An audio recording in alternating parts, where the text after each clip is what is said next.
Oh, yes, indeedy. Welcome back to another fun-filled episode of The Final Word with MattyB here on the It's a Wrap Sports Network. It is a lovely Sunday evening, the very beginning of our broadcast week. That's not going to be a full broadcast week, and I'll get into the programming situation here in a moment, but it is great to be back for another week of fun, and boy, oh boy, is this week highly anticipated by me and a lot of other people, because we are at the precipice of the start of the 2025 MLB regular season, which will start for Thursday. And it can't get here any faster, if you ask me. It's going to dominate the show, as the title says. I cannot wait till Thursday. We're going to do a little weekend wrap-up. We are going to talk Flyers hockey. Yeah, I am going to bring myself to that. I'm going to come down to that level, and I'm talking Flyers hockey because we got about 10 games left, and it is not good. Well, maybe it's good if you're thinking about it from a draft standpoint, but it's horrible to watch. It's hard to watch. It's very hard to watch. So we might talk some Flyers. We got of the night. The Phillies made a move today. There's some personnel moves to talk about for the Phillies in anticipation of the beginning of the baseball season. So we'll get into that. The other night segment, as I said, and then our card review segment on the program as we wrap up a very busy day here on the It's a Wrap Sports Network. This is the third show today. Back this morning, if you were not present, you can go back on the YouTube or the Google or the Facebook or the X and catch the replay of our 2025 Phillies preview show this morning. The Fighting's Final was reassembled, and we broke down the X's and O's of what we thought was going to be, key to the Phillies' success and possibly the reasons for their doom. So we broke that down. It was a really long show, but a really good, productive show. So please, if you have time, go ahead and check that out. And then Mike Lauro came at you earlier today, breaking down some Chicago Blackhawk clear the ice action. Yes, we're not shying away from the Flyers here. We are going to cut short our coverage of the Flyers on the 31st, but we're still doing it. And Mike Lauro was on earlier doing some clearing the ice, and of course I am here finishing up the programming day. So let's get it rolling. Let's strap it in. Let's strap it on. That's right. Let's strap it on. I said it. Make sure your hands and your feet and your head are inside the car at all times, and let's roll. But before we roll, we got to make sure we pay some bills. And remember that the fine programming here on this network is brought to you by all the good hard work that the fine people on this network do. And kind of don't forget, tomorrow night at a new time, at a special time at 9 o'clock, not 7. The wraparound will be seen in its entirety tomorrow at 9 p.m. with a special guest host. Another special guest host sitting in for Sal G, who's taking a little bit of a sabbatical or a hiatus away from the wraparound. Sal will be present for post-game duties, but he's going to put his contributions to his show kind of on hold for a little bit. Has some things going on in his life he needs to work out. But we're going to try to keep the wraparound going with a special guest star each week. Last week, the Gobbler, Pat Bernard, was in for Sal. And then tomorrow, a special guest will be also doing the program at 9. I'm not going to tell you who it is. You got to tune in. I'm sure I'll probably put a graphic up here a little bit. But special guest star tomorrow for the wraparound. It will be shown at 9 o'clock. Remember that, 9 o'clock. And then, of course, you landed right here on the Final Word with MattyB. Back on its time of 10 o'clock, where it belongs. Let's face it. I'm more suited for this hour of the evening. My life is a pretty busy one, and I'm more suited for this time of the night and, the adult nature of this show. Whatever. But that's why it's called The Final Word, because it was supposed to be the final word of your sports day. So don't forget that. Also, all the great post-game stuff in recognition of Thursday being what it is. And there you go. The Fighting's Final will be back Thursday. This is our starting lineup for the Phillies season. Me and Sal on opening day, Mike Lauro on Saturday, and then me and Al coming at you on Sunday to finish up the National Series. So all those great things here on the program. So let's get it going with your day in Philadelphia sports history. Interesting fact, a Sixers fact tonight. That's right. I'm not shying away from those topics either. Back on this night in 1979, a very unique situation occurred between the Philadelphia 76ers and the New Jersey Nets. That's right. Not the Brooklyn Nets, but the New Jersey Nets. So the Sixers played a game in November, on November 8th, 1978 against the Nets. And it was a game that featured a slew of technical fouls, 4 of them, to be precise, called on the Nets. The Nets protested. The Sixers won the game. The Nets later protested it, and the NBA decided, yeah, there were too many erroneous technical fouls given, so we're going to give the Nets an opportunity to replay the game. Yeah, they did. So on this day back in 1979, on March the 23rd, the Sixers and Nets resumed action around the 5-minute mark of the third quarter of that game played back in November. And the funny thing about it was, because of the 4 months that were in between the games, the Sixers and Nets made some personnel movements. So the Sixers and Nets had a trade in like the January timeframe where the Nets, with Eric Money and Al Skinner going to Philadelphia from the Nets, and Harvey Catchings and Ralph Simpson ending up in New Jersey. So after they did the redo game, which was on this date, Money had 23 points on the Nets in the official scoreboard, scorebook, and 4 points for the Sixers in the same game. First time that's ever happened in NBA history, and only time that's ever happened in NBA history, where the same player scored points for 2 different teams in the same game. And that occurred back on this day in 1979. So a weird occurrence where erroneous fouls were called, or erroneous technical fouls were called, and the NBA granted a do-over 4 months after the fact. And the Sixers and Nets had made a trade in between all that time, and players who played against each other, or against the Nets or against the Sixers, whatever, now we're at switch teams and we're scoring points in the other version of the game. Weird occurrence, but that's why it's your day in Philadelphia sports history. The night where multiple players scored points for both the Sixers and the Nets in the same game. It's weird, but there you go. There's your day in Philadelphia sports history. Once again, brought to you by all the fine folks here on the It's a Wrap Sports Network. And let's roll. Let's check the big old messaging board, because I got a few of them here I want to comment on. Joe Hal checking in again. Joe, how are you tonight? I'm doing well. And my wife checks in. Hey, baby, what is that? Why is that a hand holding a little weight? Is that like a little weight thing that you do workouts with? Or is that what that is? Or is that clapping hands? Yeah. So let's roll. Thursday. I don't know about you, but this is a day I circle on my calendar just about every year. Matter of fact, when the schedule comes out, I think they do it now like in July, right? For the new season, which I think is weird, but I circled that date on my calendar right at that point, because you always look forward to opening day of baseball, because regardless of what the weather might be where you are for opening day, there seems to be a sense of renewal about that day. It just is a gateway to some great things to come. And it's almost like, as I said this morning on the Fightins Final, it's sort of like a checkpoint of your year.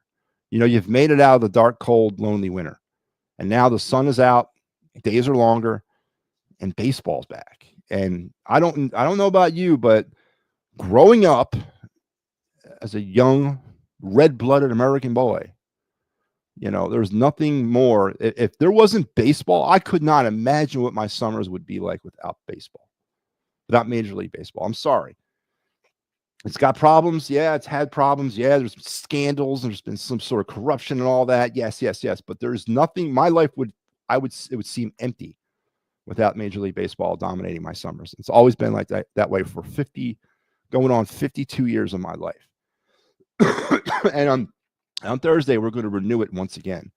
And I could not be more excited. The Phillies coming out of spring training. They play today. They play tomorrow against the Rays, and then that's it. They're done. They're going to head home. And they're going to head home in an interesting situation.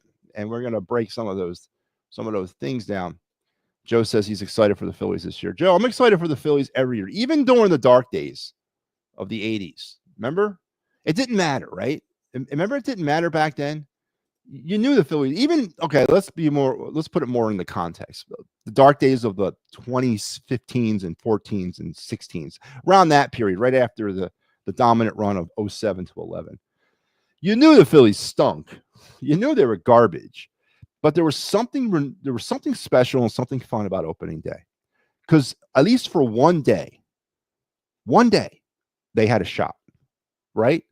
And it always felt that way. You know, I remember multiple times watching Phillies games on opening day thinking to myself, yeah, no, they stink.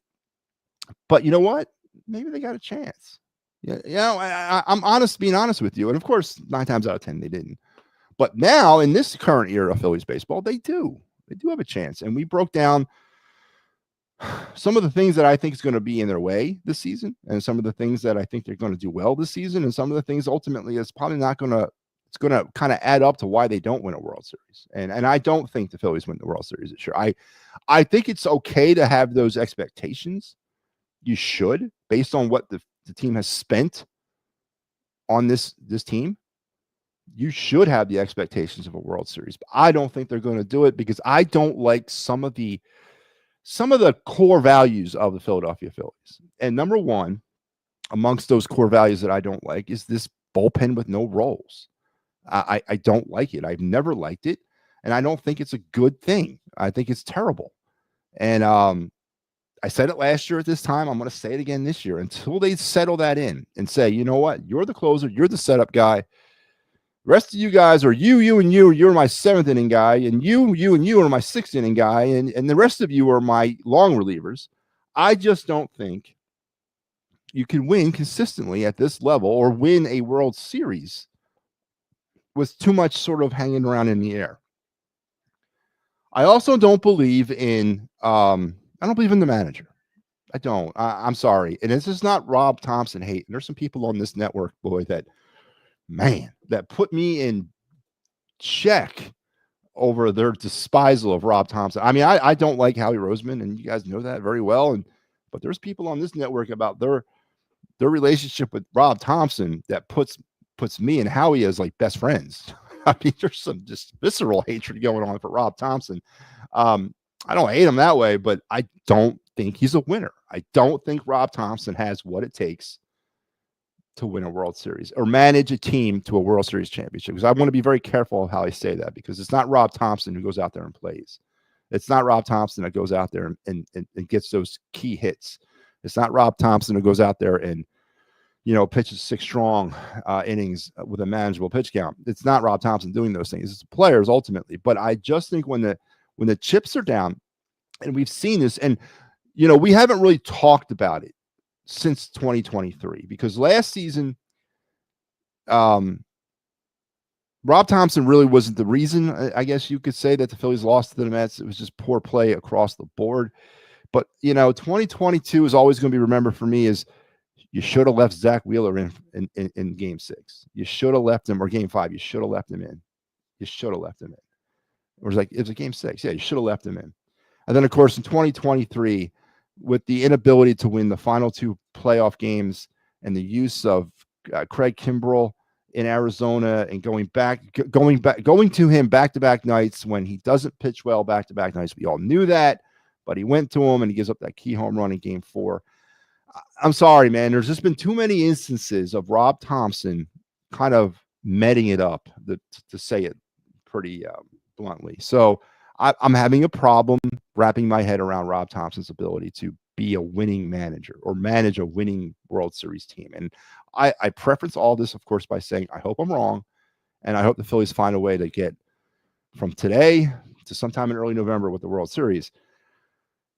It's a long season, and a lot of things are going to happen. The team that starts out here is not necessarily going to be the team that ends up. Some players are going to be moved along the way. Some players are not going to make it along the way. Potentially the manager doesn't make it along the way, because we've seen that happen too. So you take these things in its entirety day by day. And that's how I started living my baseball life last year for the first time ever. Being that I cover a lot of post-game stuff and Fightins Final and whatnot, you can't in my opinion, get too far out front. You gotta like live day to day. You gotta live game to game, because that's how baseball is, right? It's one of the beautiful things about baseball is that you go out there, you play your heart out for 9 innings. Sometimes it goes your way, sometimes it doesn't, but you don't have that much time to lament over it, because about 24 hours later you got another game. And that's the beautiful thing about baseball is you don't have it's a quick turnaround, and you have to have a quick, fast, fading memory. So I started to pattern my baseball analyst life after that same thing. I'm not going to get too high up on them. I'm not going to get too far down on them. I'm going to take this thing day by day, game by game, and see where it rolls. And that's how I did last year, out to that amazing start. And even when the collapse began after London, or in London, I still took it day by day throughout the season. And I'll continue to do that, because there's so many twists and so many turns, so many beautiful things that happen during a baseball season, that if you literally took it, everything by heart. So the big thing around here is playoff baseball is, I think October baseball is one of the greatest sporting events in the history of the world. It's just that time of the year. Football's kicking up, its seasons are turning, and then you got playoff baseball. And one of the greatest things about October baseball is every single pitch. You're on every single pitch of October baseball. You can't live your regular season life like that, or you're going to have a heart attack by sometime in mid-May. You're not going to make it out of May. So there's a certain like etiquette to watching regular season baseball, and I cannot wait to renew all that here on Thursday, because it's going to be. It's always a great time of the year. It's always a great time of the year. I want to see the Phillies play some small ball this year. Joe, if the Phillies can play small ball this year, I think we all want to see that. Yeah, I think we all want to see that. They did it well for a half a season last year. 277 with runners in scoring position. They were able to move runners along. Things just didn't work out in the second half. They weren't doing that as well. I think, though, this might come to a surprise to some people. I think the small ball aspect of the Phillies in 2024 was better than the small ball aspect of the Phillies in 2023. I want to say it was. And to me, it really was because, and it's not going to sound right, it's not going to sound correct, but to me, I thought they did better because of the contributions of Kyle Schwarber last year. Kyle Schwarber batted almost 250 for the season. 250. I mean, it's a long way away from 189 or 197, which he was doing a couple of years ago. And yeah, I know he hit 30 some odd home runs and drove in 120 runs, but Kyle Schwarber also found his way on base through walks. You know, that's small ball in its essence. So, you know, I wasn't happy about their small ball game in 2024, but I wasn't as wrapped around it as I have been in the past. And I think a big part of that was because of the play of Kyle Schwarber. Now, of course, he's one of the hotbed names heading into the season. Where is Kyle Schwarber going to bat in the lineup? Is he coming out as the leadoff guy, or is he going down into that 4-hole? We'll see how all that works itself out. The Phillies have not announced their final roster. I don't think they have to do it till Tuesday, I want to say. This is when they have to report it to Major League Baseball. I think Tuesday is when they got to report it. So we'll see all that. And, of course, the first lineup will come out sometime on Thursday. We won't know the lineup until about, 7 hours before the game, but we'll see. We'll see how that works, and I really hope that he does get slide down. Then speaking of the visceral hatred for Rob Thompson, Mike Papernick checks in. I don't think a team won a World Series with a bullpen by committee, and I could be Mike. I don't think they have either. Not at least not as non-committal or as non-role specific as the Phillies have been, and I think you're right about that. But after all that stuff you just brought up about Robbie, he gets the contract extension, scratching my head on that one. The problem with the contract extension is it's not like they're nickel and diming this thing, Mike. They're not committing to him. They're giving him 1-2 years so he doesn't go into a season as a dead man walking, or as what they call that. What is that? You know what I mean? They're not locking him into a 7-8 year contract. I've never actually seen Phillies. And I think there's something to be said about that. Why haven't the Phillies locked Rob Thompson if they're so goddamn in on him? If they're so, convinced that he is the guy, why hasn't Rob Thompson received a 10-year deal or even a freaking 5-year deal? No, he gets these 1-2 year contract extensions so that he doesn't go into the season as a lame duck, right? He always gets those. So That to me tells me a lot, all about, I want to know about Rob Thompson and the relationship that Rob has with the Phillies. It's literally a game by game, season by season relationship. And I don't know if that's the best thing to do with maximizing the window of winning. And yes, Dave Dombrowski, Preston Mattingly, now that he's the new GM, John Middleton, they all have a hand in all this. Again, I want to make sure that we don't put all the anger and the frustration and point it at Rob Thompson, because he's not alone in any of this. You know what I'm saying? He didn't assemble the team. He's just doing whatever he's doing with it. So they all should be fearing for their positions next season. Or Dombrowski should definitely be fearing for his. I don't know if Preston Mattingly gets fired after, his first year as GM, but Dombrowski should be feeling as much heat as Rob Thompson is heading into the season. Oh, and then Joe says he loves to pick up today. Yeah, we're going to get to that. We're going to get into the Phillies did make a move because there was an announcement that came out of Clearwater, and we'll get to that in a second. I'm a betting man, Robbie Bats, Schwarber leading off. And Mike, I wouldn't doubt you there. That's a pretty safe bet. And unfortunately, you're right. 1 year contract extension for Robbie is 1 year too long. I agree. 100% agree. Told you, man.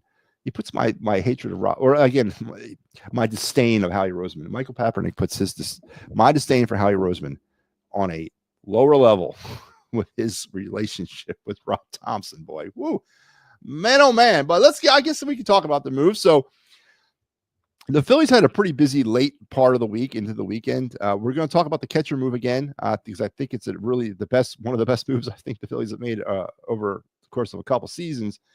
But today, the Phillies announced that Ranger Suarez will start the season on the IL. So the fears have been confirmed. He's having some back issues. Ranger is an interesting topic to talk about. He really is. And, it's been a great story to follow since 2021. Ranger worked his way out of the bullpen. He worked his way into the back end of the rotation. And then last season, in the first half, he was a bona fide 3. Maybe a 2 on some other rotations too.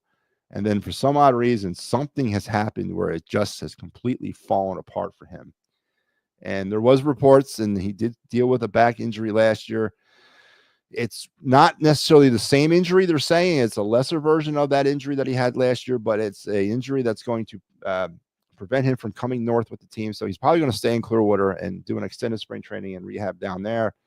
But he's been put on the IL, and the Phillies in his stay picked up journeyman pitcher Carlos Hernandez. Now, Carlos was picked up off of the Kansas City Royals organization last season in AAA Omaha. He didn't pitch in the major leagues last year, but in AAA Omaha, 26 innings pitched, a 5.40 ERA, 36 strikeouts, 12 walks, 3 wins. His MLB totals 7-19. With a 4.95 ERA and 226 strikeouts. His career has kind of bounced around over the years. He's been up and down between the minors and up and down between organizations. But he joins the Phillies primarily, I believe Rob Thompson said he'll work out of the bullpen. So that leaves me to believe that either Taijuan Walker or Tyler Phillips are going to be your 5th starter. Now, there's no need to get crazy about the Taijuan Walker 5th starter stuff specifically right now. Walker ain't pitching until sometime 10 days from now or whatever, as the 5th position will come up in the rotation. But we talked about it this morning again on the Fightins Final, and I put a little thing up on Twitter about it. Mick Abel. I don't know why Mick Abel's not being considered for any of this stuff, bullpen or rotation. If not just because it's time to find out what you got in Mick Abel. Not because you have confidence and faith that he can do it. Quite the contrary. But it's time to find out that he can pitch at the major league level. Because 6 years in the minor leagues for a former first-round draft pick, to me, is a little bit too long. And I don't know how much more he's going to absorb down there at AAA. So I am a big proponent of putting Mick Abel in a position this season to sink and or swim and find out what you got. So you can either move on from him, or you can say, oh, look at that. We got a diamond in the rough. And we have a contributor in the bullpen. I'm not telling you to put him in the rotation. I don't know if he's ready for that, but see what he does in the bullpen. But But leaving him in AAA for another year just doesn't make any sense to me. I think it's a wasted resource, and I think you need to figure out what you have in him. And throwing him to the Wolves, as Mike Laro said this morning, I think is appropriate here. Now, I don't think it's appropriate for Painter, but I do think it's appropriate for McAble. So we'll see what the Phillies do with that heading into the season. But Carlos Hernandez is your new 5.40 ERA. Great. Yeah. So again, listen, we didn't sign Mariano Rivera. Okay. Let's call it what it is. He's a depth guy. He's got some major league ability. He's got some experience. Let's call him for what he is. It's okay. It's okay. I think they sent Tyler Phillips down today. So there you go. So it's, I guess, looking more and more like it would be Taijuan Walker filling in that fifth role. Tyler Phillips is gone. They assigned him and picked up the new guy. Okay, so there you go. Maybe it's looking like Tyler Phillips or looking like Taijuan Walker. Interesting. Would you go with McAble or Taijuan Walker? I don't know, man. But there's with the Phillies. There was the move the Phillies made today. Carlos Hernandez picked up off waivers from the Kansas City Royals. This is his numbers from last season in AAA Omaha. 26 and a half innings pitched, 5.40 ERA, 36 strikeouts, 12 walks, 3 wins, and MLB record 7-19 with a 4.95 ERA. So he is what he is, a depth guy, but he'll fill a need, as Ranger Suarez was placed on the IL today by the Phillies. Now, the other big move of note, of course, is the catcher situation. The Phillies decided late in the week, last week, I think it was on Thursday, that Garrett Stubbs, seeing how he had a year of eligibility left to go to the minors, they were going to exercise that, and they sent Stubbs down and decided to hitch their wagon to Rafael Marchand. The 26-year-old career AAA-er is now going to get his shot to be the primary backup to JT Realmuto. And based on what JT was trending towards last year, I believe 99 games played, the least or the fewest in JT Realmuto's career up to this point. Marchand's got an opportunity here, and we talked about it this morning. And this opportunity is like threefold. He's got an opportunity, one, to be a solid contributor off the bench and obviously a backup catcher, and maybe more than a backup catcher if JT cannot physically go much more catching. Two, he's got an opportunity to try out for the future with JT's contract situation and the fact that the Phillies have such lack of depth along in the organization when it comes to catcher, with the exception of Eduardo Tait, who's literally 3 or 4 years away from coming to the majors. He has an opportunity to be that bridge to Eduardo if it works out, because Marchand and his service years, his MLB service years, have not even started yet. He has not even kicked that in. So this year, at some point, he'll begin the 7-year contract ticking at this point right now. So literally, he's on the contract to the end of 2031. So there's something to be positive about that. And obviously getting rid of Garrett Stubbs, who I don't want to hear about he's such a great clubhouse guy and he's a motivator. And really the only thing I thought Garrett Stubbs did well was when the Phillies were down 18-3, he'd come in and pitch that 9th inning and get them to the locker room. I think Garrett Stubbs was a waste of a roster spot. I don't know why. First of all, he was signed to a long-term contract. He's under contract through next season. And, maybe next year he comes back and he's the backup to Marchand. Who knows? But I totally agree with this move. There's Garrett's numbers from last season: 52 games, 207 batting average, a homer, 11 RBIs, and a 558 OPS. But he did make those 4 very important pitching appearances throughout the season. So anyway, take that for what it's worth. But I'm a big time supporter of this move with Rafael Marchand. I again, on the same lines of the whole McAble situation. Let's just see what this kid can do. He was blocked for a little bit by JT. Then injuries kept him down. Well, now the opportunity's here. And again, another year in the minors just didn't really make sense for a guy like Rafael Marchand. What more do you need to see from him in the minor leagues? Let's see what he can do at the major league level. And he's going to get that opportunity this year. And I hope, and I think it's going to work. I do. I think to be pleasantly surprised by him this year. I'd rather Abel's a depth guy than a guy coming off of 5.40 ERA. I would too, but maybe that's also another instance, Mike, of what the Phillies think of Mick Abel. Would they rather go with a guy with a 5.40 ERA versus him? So I don't know what the hell to say about Mick Abel anymore. I don't. Obviously, every day we get into this more and more, it seems like Mick Abel's a bust, straight up. But let's find out for sure, And Strama's, so that's good news. Strama's going to go tomorrow against Tampa. Good stuff. I'm Marshawn, and I think he will be better than Garrett. I do too. I absolutely do as well. Garrett Stubbs was physically smarter, smallest catcher I've ever seen in the 50 years of me watching baseball. He was, but listen, I got to give him credit. He's very fast, on the base pads. I mean, but other than that, I don't know really provided. And they said he was a great pitcher. He was a great pitcher to come in when the Phillies were down 18-0. I really did enjoy that part of his game. But there you have it. So some of the major moves for the Phillies as we get ready to start the regular season. And again, this morning we revealed where I thought we did our wins, losses, or wins. We didn't do losses. We did wins. Are they going to win the NL East? Are they going to be a wild card team? NLCS, World Series. What was the ceiling? And of course, my two compadres, Mike and Sal, both had the Phillies winning the World Series. Sal had the Phillies beating the Dodgers in the NLCS and then beating the Red Sox in the World Series. Sal had them, I think, beating the Dodgers in the NLCS and beating the Guardians in the World Series. Both of them had them over 90 wins. Or what did Sal have?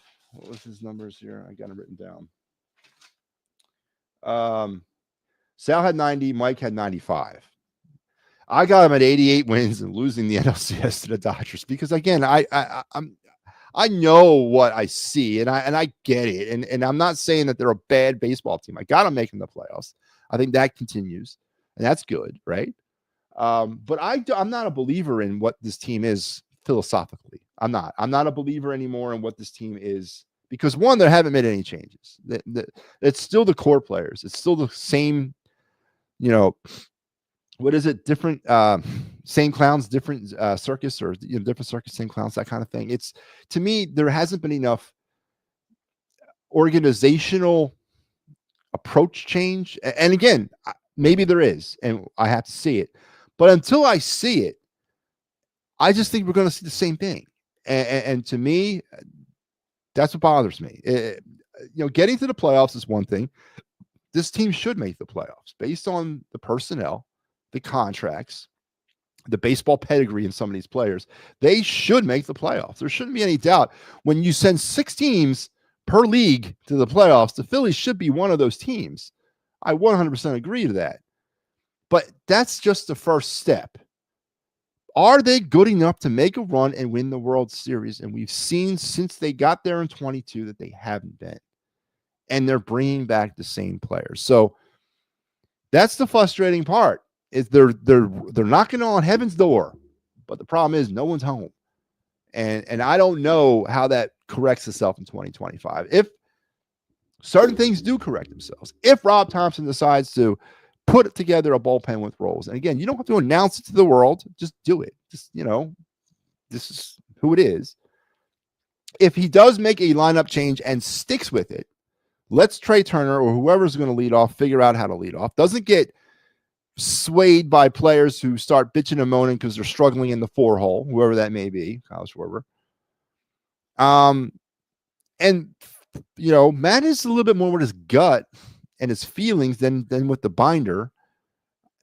I don't know. And if the plate approach changes, if they're stop swinging at things in the air or in the ground, there's a lot to ask for a team that has been unable to do it for years now. So until they show me otherwise, I'm just not in on them winning a World Series. I think they are a playoff team because just about everybody makes the playoffs these days. And if the Phillies don't make the playoffs, then, oh, wow, we got problems. But whether or not they can win a World Series is a whole other ball of wax. And I don't see them coming up against the Dodgers in a 7-game series. And if they do get to the World Series, when they might run into a team like the Orioles, or might run into a team like the Yankees, or they might run into a team like Cleveland, teams like that, I don't think they have enough to go up against those types of teams. So we'll see. We'll see as this thing kind of plays itself out. But I don't know, man. Matt Klentak drafted Abel. He did 2020 during the pandemic. I remember that very vividly. Yep, Matt Klentak did. It was his last draft. What's your thoughts on Ed Wade and Jimmy Rollins going into the Phillies Wall of Fame? Joe, I put something on Twitter a couple days ago when I found out about it. Finally, for the first time, a Hall of Fame alumni weekend that you can kind of sink your teeth in. I think this is an outstanding decision by the Phillies to put both these guys in. I can't think of Jimmy Rollins. This is the first step in Jimmy Rollins, post playing career, accolade phase. Next should be Cooperstown, and then next we'll get his number retired. So this is like step one of a 3-step plan for Jimmy Rollins in his post playing days. So finally, it makes a lot of sense. It makes perfect sense to put him in there. As far as Ed Wade goes, there was probably not a general manager hated more by me while he was here, but yet so much responsible for 2008 that it's a shame he wasn't here to enjoy that. Because if you guys remember back in the 02, 03, 04-ish seasons, the Phillies were there, man. They were right there. They were a contending team that was pushing the wild card, pushing the Braves, for the division. And every trade deadline, we would get into the same argument and the same discussion about Ed Wade. Why don't you pull the trigger on bringing in some help, get rid of or trade some of these prospects and get some help? Ed Wade stuck to his guns and said, no, I'm not interested in trying to build rental players. I think we got something special going on down in the minor leagues with players like, I don't know, Chase Utley and players like Cole Hamels and players like, those types of guys that can't, Ryan Howard, those types of players that were, down there toiling in the minor leagues that other teams were very interested in during that time. Ed Wade wouldn't pull the trigger on trading them. And of course, it ended up being the dawn of the greatest era in Phillies baseball history from 2007 through 2011. Now, of course, Ed Wade wasn't here to experience that as he got fired prior to that. But I think it's much deserved. And I hope that when he comes back to the bank this summer during alumni weekend, that they give him his appropriate respect and appreciation for not trading away those players back then, not trading away Jimmy or Ryan Howard or Chase Utley or Cole Hamels. Yeah, I really do hope that the proper respect is shown to Ed Wade, because he sure as hell didn't get it while he was here. And I was part of it too. I couldn't stand him. Make the damn trade. Make the trade. Well, you wouldn't. And it obviously led to some great times. So 100% agree to it. I might try to go to that game. It's a Sunday game during alumni week, right? Is that when they do it? Is Robbie going to be okay again with Bryce saying my fault, not being held accountable? What? And that's a big story of Rob Thompson too, is who's actually running the asylum. Is Rob Thompson running the asylum or are the inmates running it? That's a great question. And that goes along with the whole managerial style of Rob Thompson that was needed when he got here in 2022. But I think the players have taken advantage of it. And is that the way you win? I don't know. But that's we got to see. We got to see. I like Ed Wade as a talent evaluator, but not as a GM. And I look at the talent he drafted with the Phillies in Houston. But Ed and Jimmy both deserve to be on the. Yeah, absolutely. And I'm not going to, so I'm not going to sit here and tell you, Mike, that I, followed Ed Wade's progressions and, analyzed his trade or his drafts back then. I didn't. All I know is when fans were banging down the door of Citizen Bank Park, I guess the end of the vet and beginning of the bank, banging down the door, begging him to trade players to make a late season push, he wouldn't. And those players ended up being the Chase Utleys, the Ryan Howards, and the Cole Hamels that led us to some glory in the latter part of the O's. So for me, that's all that matters. And that's why I respect the hell out of him, and I'm glad he's being honored. Well, Dave Dombrowski is holding on to talent and doing what Ed Wade did and not trade any except this past offseason. Well, Mike, that remains to be seen. And I think we talked about it this morning. That's a great point. And that goes against what Dave Dombrowski typically is, right? He's one of his biggest reputations. He's the destroyer of minor league systems. And listen, I'm not going to don't tell me he's only traded one. Oh no, it's been more than one. He's last season during the trade deadline, he let go two pretty good prospect pitchers, Samuel Algareri. Man, and I always forget the other guy's name. Was traded out to California or out to Los Angeles to the Angels. There were two pretty good arms. Now he picked up Seth Johnson and Moises Chase from the Orioles to kind of replace those two. So maybe they know each other out. Then he traded Saltaban here in the offseason, to out there in Miami. Yeah. Thing with that Dave Dombrowski, and again, we talked about it this morning.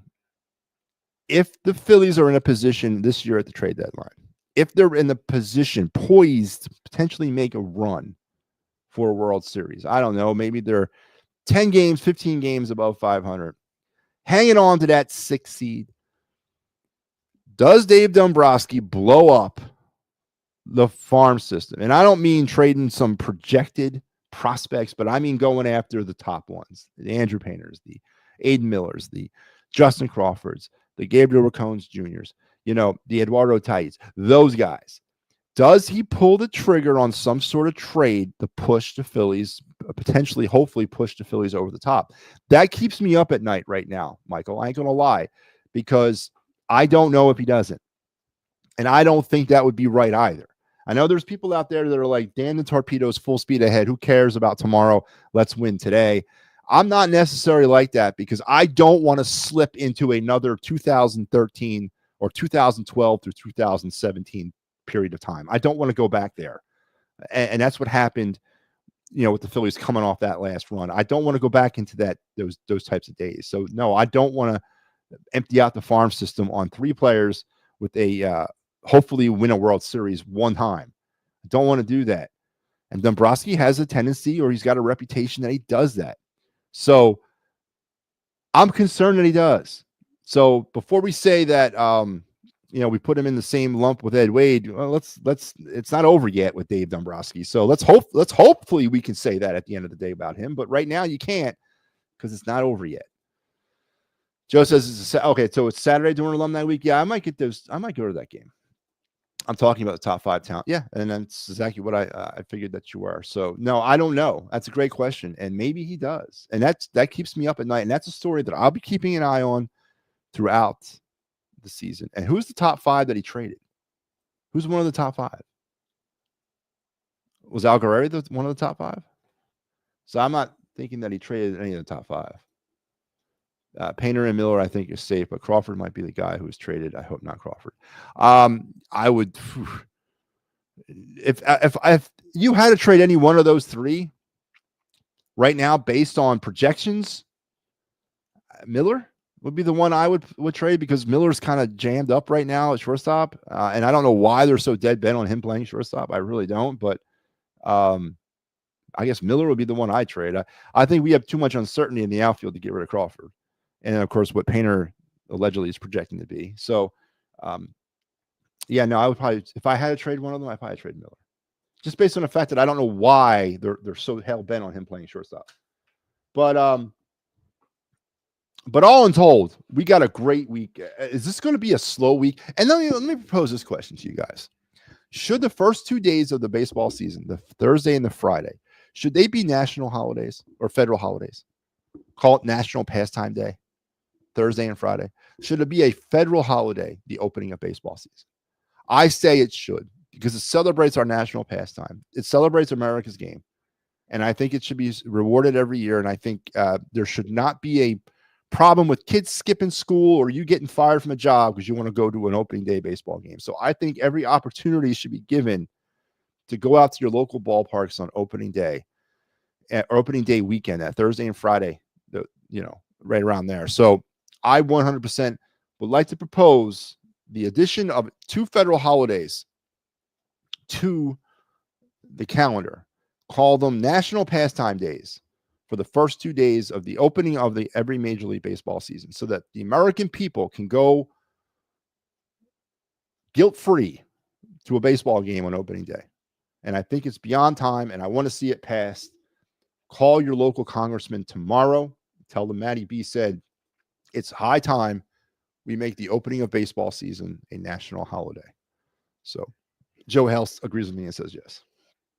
100% Joe Hale. It should be a national holiday. All right. So the Phillies are going to get the season rolling here in about 5 days. I got him at 88 wins, losing to the Dodgers in the NLCS. Mike Laro has him winning 195 games and beating. No, he's got him winning 95 games and beating the Boston Red Sox in 6. Sal's got him winning 90 games and beating the Cleveland Guardians in 6 as well. Where do you come out on the equation of the Philadelphia Phillies and how they will finish 2025? And the second part to that is anything short of a World Series championship a felony offense about this team. And what I mean by that is should it be considered, let's blow it up.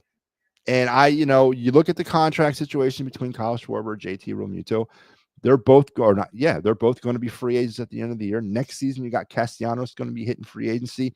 Ranger Suarez is also a free agent at the end of the year. So the core is starting to shake apart. And that's another reason why I don't want Dombrowski mortgaging our future on some sort of rental player when we're starting to lose some of these players, because Gabriel Racones Jr. is going to be in our outfield probably in about 2 years. Justin Crawford could be the center fielder by the end of this season. And Aiden Miller, depending on what they do with Alec Boehm, which I think is going to be another interesting story that I'm going to follow, his mental condition as he starts this season. How did the Citizen Bank Park faithful greet him on their home opener on Monday against the Rockies? How is all that going to play out? But Alec Boehm might not be a Philly by the end of the season. So there are a lot of things hanging in the air, and I hope Dombrowski mortgages it well. Now, I'm not saying that you got to give to get, and I know that, but I'm not prepared for him to blow up the farm system as he has in the years past in order to mortgage it on a possible World Series. Joe says, I say 90 wins and lose to the Dodgers. Yeah, there you go. So I got him losing to the Dodgers in the NLCS, and I got him winning 88, Joe. So is 90 wins your NL East champions, or are they a wild card at 90 wins? Because that stout National League East should be a fun race, too, between the Braves, Phillies, and Mets. Should be a very, very fun season of baseball. But let's transition real quick now to some hockey, because I think that's time for me to break my silence on the Flyers. We talked about them last week. A little bit about, and he says NL East. So we got him winning the NL East. So back-to-back NL East champs, huh? Okay. We'll see. There will be a flag-raising ceremony, though, on Monday. Not tomorrow, but next Monday when the Phillies open their home season against the Rockies. They'll raise the 2024 NL East championship flag. A lot better than raising the powder blue wild card flag that they did last year, which was a goddamn joke. Come on, we're just making things up now. We're just making things up for flags. The wild card championship flag. Wow. But they'll get their NL East championship flag this year. But can't wait, man. 4 days. All right, Monday, Tuesday, Wednesday, Thursday. 4 days and counting. And you wake up tomorrow, wake up in a few hours, it'll be 3 days and counting. So I've had enough of spring training. It's time for some real baseball, and bring on the 2025 Phillies, bring on the Nationals. Let's go. Let's get this thing started. The quicker we start, the quicker we get to summer, quicker we get to football, and the quicker we get to Halloween. I mean, it's all relative, man. It all ties in. MattyB is very philosophical, I have my life set to a drum. Some say I walk my life to a drum beat of all my own, but this is set to a drum for me, man. I'm really in tune and visually set myself for stuff up like this, because when I wake up Thursday morning, regardless if I'm working, if I'm not, it's all baseball. It's all, and it could be raining, snowing, sunny, doesn't matter. It's baseball. It's summertime. It's July 8th on opening day of baseball every year. I don't care. It's a great day. And again, it should be a national holiday, a federal holiday. The first 2 days of the opening of baseball season should be national pastime days, and they should be a holiday. So call your local congressman and tell them MattyB told you to get on the stick and make it a holiday. So let's get on to the Flyers real quick, because I want to do the of the night and the card review and all those great things. Flyers lost today 7-4 to the Blackhawks, and yesterday they pushed the Stars into overtime but lost, and the beat goes on with the Flyers. I know it's getting frustrating, and I know For those of us who are still paying attention, and we are here on the network because we do Clear the Ice coverage every game, and it's going to continue through this week, but it's going to end on Monday, March 31st, because we're going to discontinue the season of Clear the Ice, resume it in the summertime when we get you ready for the draft and free agency. But we'll be back next year, but we are going to end our coverage of the Flyers on the 31st, as it's become more of a necessity now to kind of concentrate on the new baseball season than it is the old hockey season. And I know the frustration is running rampant, but you got to look at this thing kind of holistically. You got to look at it that the Flyers are putting themselves in a position to potentially have a top 5 draft pick, and to go along with the other 2 potential first-round draft picks that they'll have, and also go around with the other 9 draft picks they'll have total in the second round and beyond. That's 12 draft picks next season. There's a very good chance the Flyers could do some damage this summer. And what I mean by that is, not create a Stanley Cup champion overnight, but put together a goddamn team. Put together a team that will compete to the end of the season. Bring a starting goalie in here. I don't know if you trade for one, you sign one on free agency. There's a couple out there, older guys. That's fine if you bring in an older goalie, because you got to just bridge the gap between the current group of Flyer prospect goalies, which have not worked out, and I don't know if they will, to the next group of Flyer prospect goalies, which are Carson Bjornsson and Igor Zarajin, 2 goalies that are about 2 years away, I'd say, from the Flyers. So you just got to be able to bridge that gap to get to them and then give them a chance. And I know that doesn't necessarily sound like a Stanley Cup winning hockey team procedure, but it is what it is with the Flyers in this goaltending situation, unless they go out and they break the bank on a free agent or trade for one, which I don't recommend them doing at this particular moment in time, because there's still other needs on this team that need to be addressed offensively and defensively. So you got to just kind of smile, sit on your hands, and just say, you know what? I understand why it's this bad. I know why it's bad. It's not like this kind of just happened. The Flyers sent, all their offensive talent essentially away this year in the hopes of accumulating some assets and some salary cap, which that is salary cap relief, which has happened. So you got to look at it like that. And you just got to pray to God that we get through these next 10 games as fast as possible, get into the offseason, get through the lottery. Hopefully we get a top 5, maybe a top 3, possibly top 1. Flyers have never had the first overall draft pick. Well, that's not true. They've had it once, but they've never been given or earned the top pick in the NHL draft. They traded into it the one time that they did have it back in the 70s, and they selected Mel Bridgman, who went on to have a better part of his career with the New Jersey Devils than he did with the Flyers. But is this the year that changes? Did they get the number 1 overall? Who knows? But you got to look at the betterment of the organization long term. Now, I am here to say that I think Danny B is on notice, and so is Twitterella. Starting in 25-26, we got to start seeing something starting next year. There's no more of this evaluation crap. The Flyers know who they have in the organization, and I don't mean just in Philadelphia. They know in Philly, in Lehigh, and in Reading, and around the minors and the major juniors and NCAA. They know who they got. Now it's time to start seeing something from these kids, and you got to sprinkle them in with some veterans. You got to sprinkle them in with some bona fide NHL talent and see how some of this works. And that day is starting next year. And if I don't necessarily start seeing something, and again, I'm not saying a Stanley Cup championship in 25-26. That's not what I mean, but I need to see a better product. I need to see a hockey team and not a group of guys, one complete line, a half a line, a D-core that constantly is taking steps backwards. I need to see progress on all fronts. The Flyers have regressed on all fronts from a year ago to now. And that's safe. I think it's safe to say. I need to see progress on all fronts next year. If not, then you got to question. Then you have to start questioning John Tortorella. Then it's okay to start questioning Danny Briere and Keith Jones, because I get what the big time image of this is, but we got to start seeing some progress, because right now we are no closer to winning a Stanley Cup today than we were when Chuck Fletcher was in charge, and we might actually be further away. So I need to see progress next season. So hang in there, Flyers fans. Hang in there for the next 10 games. Let's get to the offseason and let's reevaluate this. And I think you might be happy, hopefully as we get into the summer. So let's hang in there. Michael Papernick says, Flyers have not had a legit star goalie since Pelly Lindbergh. I agree, 100%. The curse of Pelly Lindbergh looms large, and it continues. It continues.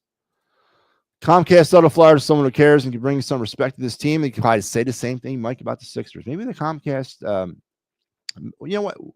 How about the Sixers? How about Comcast buys the Sixers and they sell the Flyers to Josh Harris? Would that work? Yes, I know. So there's your Flyers take for the night.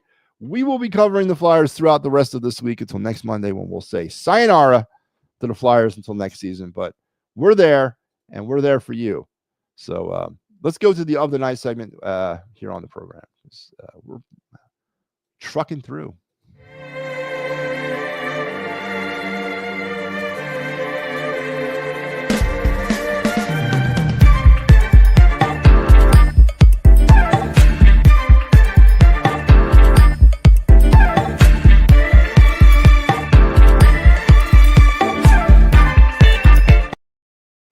Yes, sir. Sir, indeed. The of the night segment, of course, the part of the show where we talk about a Flyer prospect, a Phillies prospect, a NHL draft prospect, an MLB draft prospect, a spotlight player, both the Flyers or the Sixers or Phillies.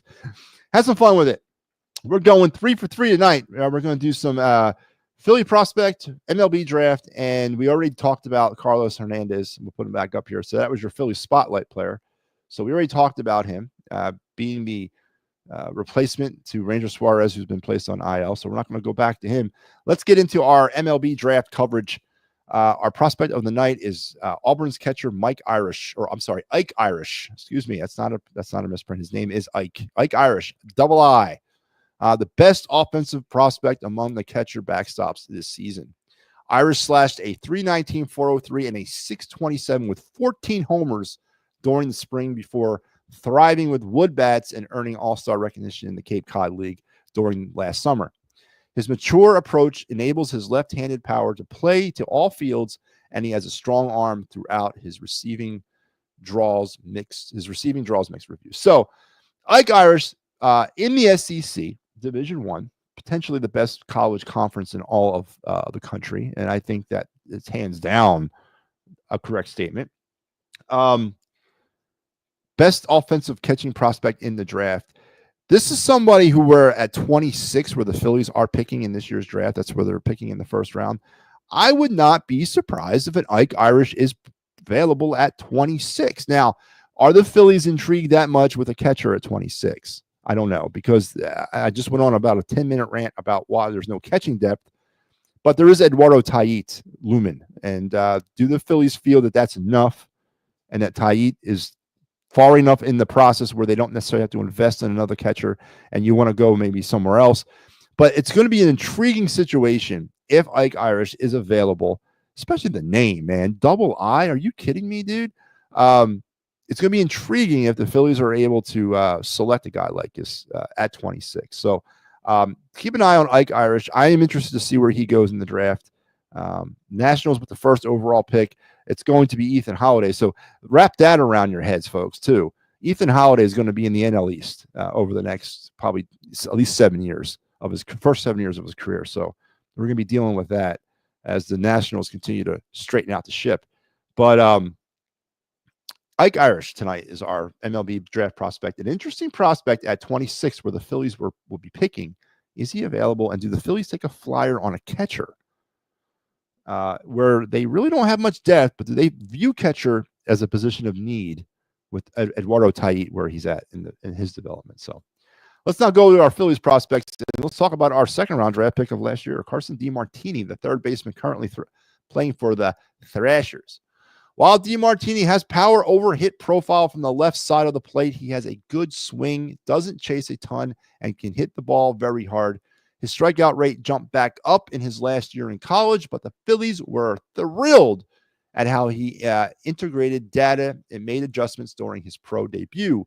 When told that his in-the-zone contact was particularly low in the spring, he turned that around with an in-the-zone contact rate of 87.6% with clear water. giving confidence that he'll be able to get to his power more consistently, while healthy shoulders should allow him to repeat his swing path. Third baseman, interesting. Could he be the heir apparent to Alec Bohm? I doubt it. He's at least 4 years away from the Phillies, as he will begin the season down there in low A. Expect a promotion up to South Jersey at some point in the next few months. And then if all goes really well for Carson DeMartini, with a great last name, DeMartini, maybe he's finishes the season out there in Reading. But good young prospect, third baseman for the Phillies. Selected him last year in the second round. So keep an eye on him. Is he the heir apparent to Alec Bohm? I don't think he's that close. He's a little bit too far away. So there you go. And that's it, man. We're done. We went through the entire other night segment. Helped that we already did the Philly Spotlight player earlier in the show. So that leads me to my fun part of the night, my favorite part of the night. Let's roll.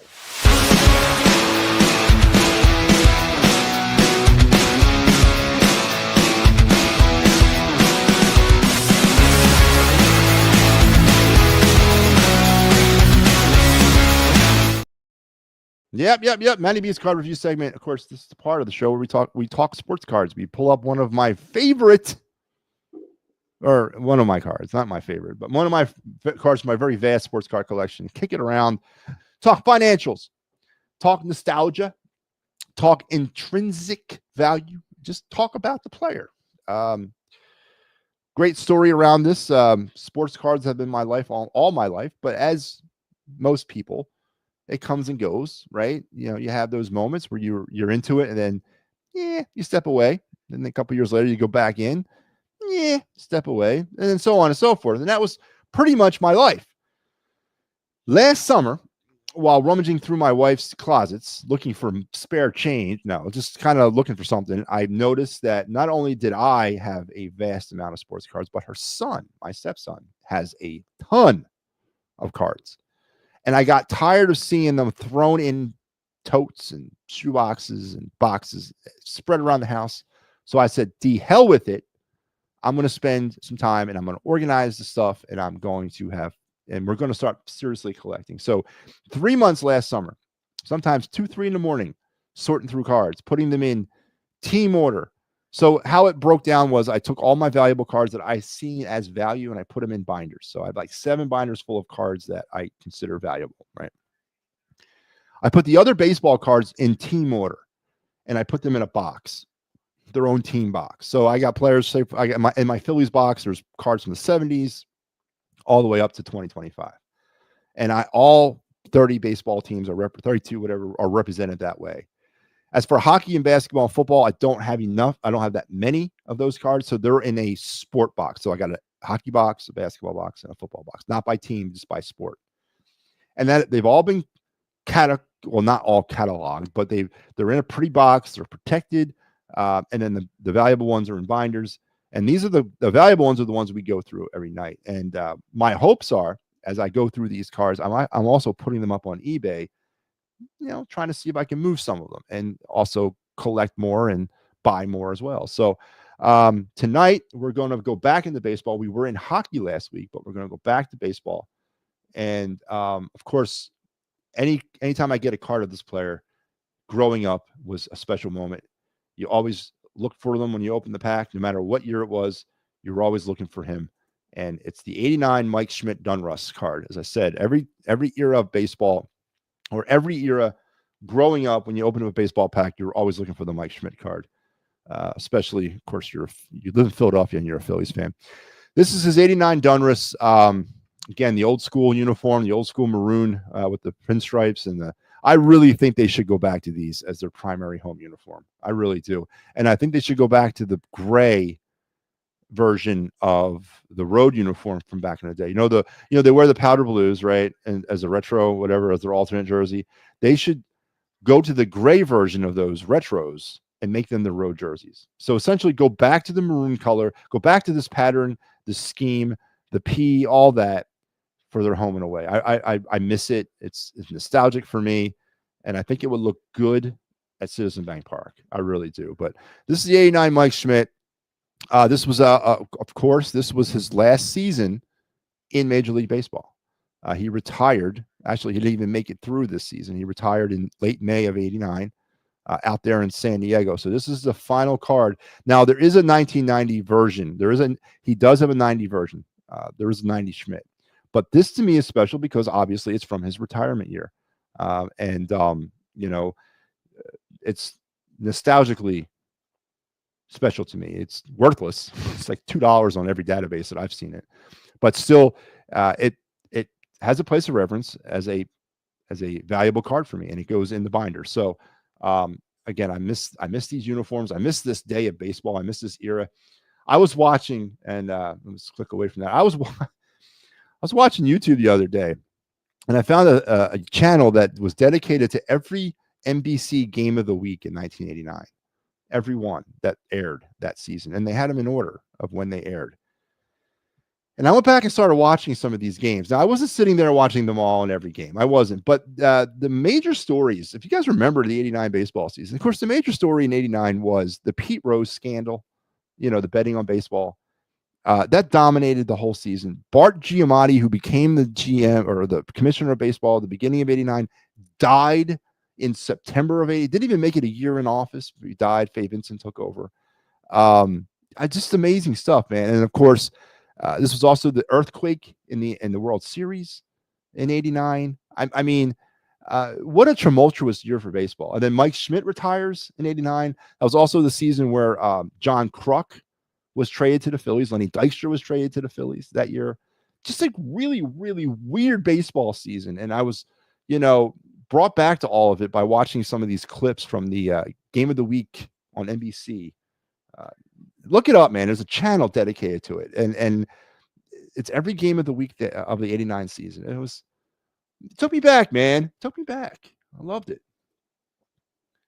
Oh, look who's here, Barbara. How are you? Good to see you, Barbara. Good to see you.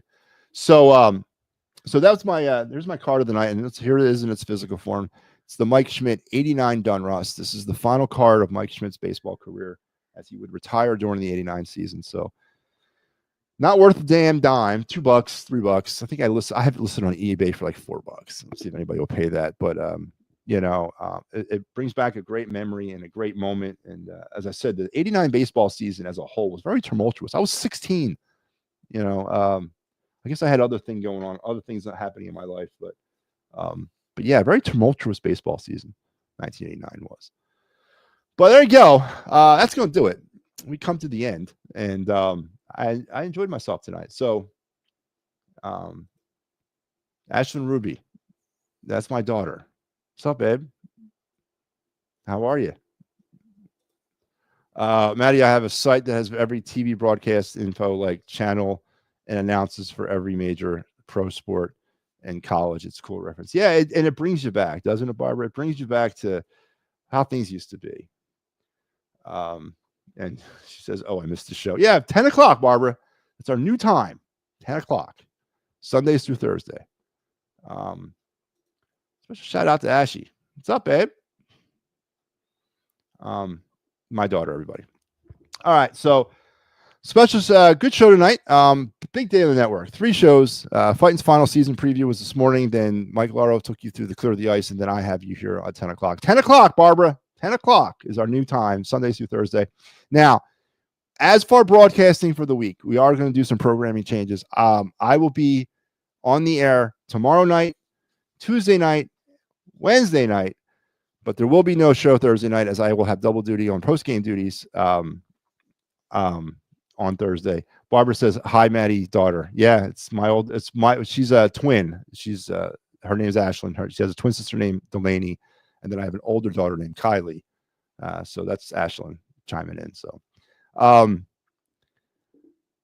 yeah, no show on Thursday night, and I will be doing double post game on Thursday. So busy week on the network. Tomorrow, you got me at the final word at 10 o'clock, Barbara. 10 o'clock is when the show is. And then before me at 9 o'clock tomorrow night, the wraparound with Sal G with a special secret guest host. You have to tune in to see who it is. And the show will be on at 9 o'clock, Barbara, not at 7, as we got to go later because the special guest has something to do earlier in the night, but he decided he is going to work with me. So that's always good. We will talk. Go Philly Scotch. You sure? Because I don't want you to miss these shows, Barbara. The show is much better when you're here, so I don't want you to miss. But that's going to wrap me up. Thank you for everybody for being very diligent today on the network. Had a great day. Please like and subscribe and share us on all the sites and profiles that we have.